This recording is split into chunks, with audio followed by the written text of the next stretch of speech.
बाराबंकी लोकसभा क्षेत्र में इस बार चुनाव अभी तो देखने में ज़्यादा डिफिकल्ट नहीं लग रहा है, लेकिन इन फ्यूचर ये काफ़ी ज़्यादा रोमांचक हो सकता है। अभी कठिन न होने का प्रमुख कारण है सपा और कांग्रेस का गठबंधन।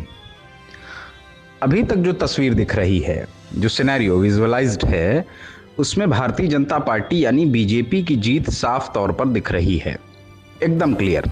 हिंदी में कहें तो पूर्ण स्पष्ट जीत। कारण फिर वही जो पहले कहा, यानी गठबंधन। एक बात और, गठबंधन से कांग्रेस को भले कुछ ही लाभ हो, लेकिन नुकसान समाजवादी पार्टी का होना तय है। ये लगभग हर एक कर्मठ जुझारू समाजवादी कार्यकर्ता, समर्थक और पदाधिकारी अच्छे से समझ रहा है।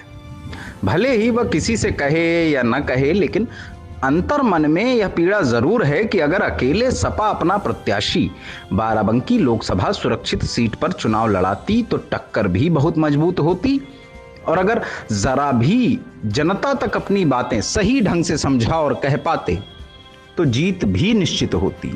लेकिन अब यह सपना सपना ही रह गया है।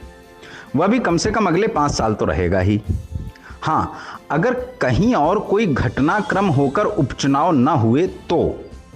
वैसे बाराबंकी के आमजन के बीच जो बातें आपस में चल रही हैं, हम उन्हीं बातों के सार को लेकर आपके बीच आए हैं। दरअसल इस गठबंधन के बाद बाराबंकी में कांग्रेस को मुसलमानों का पूरा सपोर्ट रहेगा, एकदम फुल सपोर्ट। अभी से खुशी बता रही है उनकी, इसमें कोई दो राय नहीं। वह चाहे कोई पढ़ा लिखा वेल एजुकेटेड स्कॉलर मुस्लिम हो या फिर मात्र साक्षर। कुछ वोट दलितों के भी मिल जाएंगे, क्योंकि सूत्रों के मुताबिक कांग्रेस के बाराबंकी जिले में पिछले कुछ समय से एक छत्र राज करने वाले डॉक्टर पीएल पुनिया के पुत्र तनुज पुनिया मैदान में होंगे। हारते हारते अब उन्हें आदत सी पड़ चुकी है चुनाव लड़ने की। आप क्या समझे? कोई बात नहीं, मुद्दे पे रहते हैं।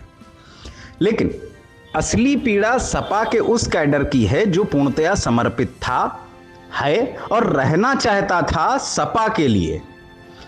कहने में कोई गुरेज नहीं कि कुर्मी और यादव बिरादरी को यह गठबंधन रास नहीं आ रहा है।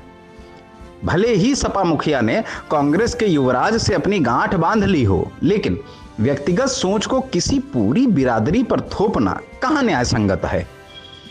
जब बात हर एक मत की होती है, हर एक मतदाता का अपना अधिकार होता है, तो यह नेता कैसे सोच लेते हैं कि उनके कहने पर उनकी सोच के मुताबिक पूरी की पूरी बिरादरी वोट डाल देगी।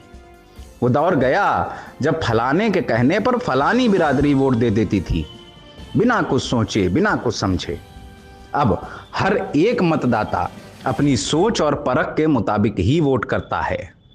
अगर कोई किसी योजना का लाभ उठा रहा है तो वह दिग्गज नेताओं के जैसे एहसान फरामोश नहीं होता। खैर, बात बहुत लंबी है, अब तो रोज होती रहेगी। चुनाव आ रहे हैं ना।